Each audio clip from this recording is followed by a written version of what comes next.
আজকে আয়া পড়লাম সবচেয়ে বড় ঝর্ণা, একটা নতুন ঝর্ণা আয়া পড়লাম আজকে, খুব সুন্দর ঝর্ণা। আমি কোনো যে ঝর্ণাটা কোনো দেখছি না, যাই হোক। তো এরপরে আমরা ঝর্ণাটাতে আয়া হাত পা ধুয়ে মুখ টুক ধুয়ে জলগুলো খাইছি, একদম খুব পরিষ্কার।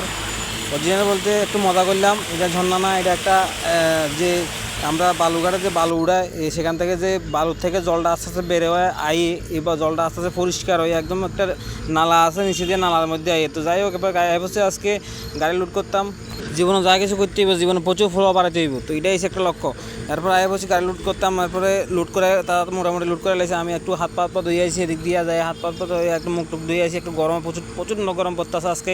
এরপর তারা লুট টুট করে মিলে লেতে আসে এদিক দিয়া, আমিও তারা দেখতে আসি মিলানো লাগে তাড়াতাড়ি, কারণ দুপুর টাইম একদম ভাত খামো, এটা দিবার পরে ভাত খামো। আয়ে বসি এবার টাউনের মধ্যে, টাউনে একদম কাছাকাছি, মোটামুটি 2-3 কিলোমিটার রাস্তার মধ্যে আয়ে বসি। আয়ার পরে তারা প্লাস্টিক মাস্টিক বিছিয়ে দিছে আরাম করে, একদম ড্রেনে আছে যাতে বালু নাই, এই একটা দেখাতে আছে মালিকে। তো আমরা কাছে ঠিক আছে, অসুবিধা নাই, একদম ড্রেনে ভালো হয়তো না, জায়গাতে থাকবো, রাস্তার পাশে থাকবো ভালো।